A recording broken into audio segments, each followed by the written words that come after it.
Hi guys, எல்லோரும் எப்படி இருக்கீங்க?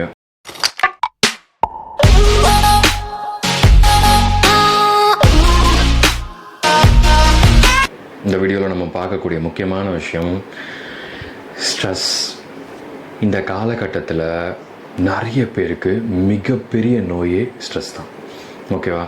இது ஏன் நடக்குது அப்படின்னா, எந்த ப்ராசஸ் எதை பண்ணாலும், அதாவது நம்மளோட மைண்டில் எந்த ஒரு வேலை செஞ்சாலும் அது கொஞ்சம் கஷ்டமாக இருந்ததுன்னா அங்கே ஸ்ட்ரெஸ் உருவாகும்.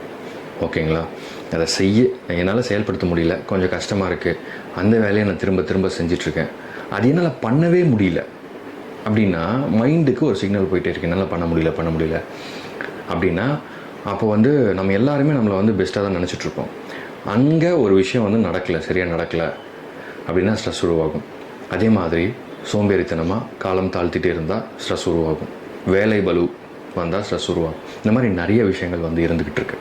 ஸோ இது எல்லாமே, அதாவது இப்போ யோசிச்சுக்கோங்க, உங்கள் தலையில் ஒரு மூட்டை கணக்கில் ஸ்ட்ரெஸ் இருக்குது அப்படின்னா அதை அப்படியே ரிலாக்ஸ்டாக எடுத்து வைங்க. எப்படி வைக்கணும் அப்படின்னா, இப்போ இவ்வளோ ஸ்ட்ரெஸ்லேயும் உங்களுக்கு பிடிச்ச விஷயம் என்ன, அதை பண்ணால் உங்களுக்குள்ள ஒரு ரிலாக்ஸ் இருக்கும், ரெஃப்ரெஷ் இருக்கும், பாசிட்டிவ்னஸ் வரும் அப்படின்னா அது என்ன மாதிரியான விஷயங்கள்? ஃபார் எக்ஸாம்பிள்,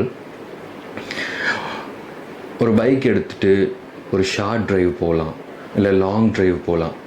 இல்லைன்னா வருஷம் ஃபுல்லாக உழைச்சிக்கிட்டே இருக்கீங்க, ஒரு 10 நாள் உங்களுக்காக டைம் ஸ்பெண்ட் பண்ணுங்கள்.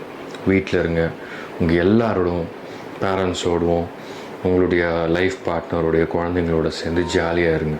ஓகேங்களா? உங்களுக்கு பிடிச்சதை சமைச்சு சாப்பிடுங்க. ஆனால் இதெல்லாம் ஒரு பெரிய விஷயமா, இதெல்லாம் ஸ்ட்ரெஸ்ஸை ரிலீஃப் பண்ணுமா, இதை தான் நான் டெய்லி பண்ணிகிட்ருக்கேன்னா இல்லை. நீங்கள் எதை பண்ணாலும் இந்த மாதிரி விஷயங்களை கான்ஷியஸாக பண்ணுங்கள். கான்ஷியஸாக, கான்சன்ட்ரேட்டோட, அதிகமான அன்போடு இதை நீங்கள் பண்ணும்பொழுது இட் வில் ஹேப்பன். உங்களுடைய மனசு வேகமாக ஓடிக்கிட்டே இருந்தாலும் ஸ்ட்ரெஸ் வரும்.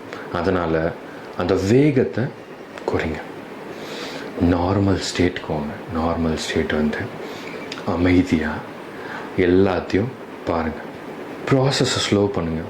ஒர்க்கு எல்லாத்தையுமே, ப்ரெஷரான ஒர்க் எல்லாத்தையுமே ஸ்லோ பண்ணி பொறுமையாக நிறுத்தி நிதானமாக பண்ணிங்கன்னா இட் வில் ஒர்க் அவுட். ஆக்சுவலாக பிரேக் எடுக்கிறது தான் ரொம்ப இம்பார்ட்டண்ட். முக்கியமாக உங்களுடைய கான்சன்ட்ரேஷனை நீங்கள் வேறு ஒரு விஷயத்தில் கவனம் செலுத்துனீங்கன்னா, அதாவது உங்கள் வேலையை தாண்டி வேறு ஒரு விஷயத்தில் கவனம் செலுத்தும் போது உங்களுடைய ஸ்ட்ரெஸ் எல்லாமே குறைய ஆரம்பிக்கும். உங்களுடைய எண்ண ஓட்டத்தை கொஞ்சம் கொஞ்சமாக ரிலாக்ஸ் பண்ணி குறைங்க.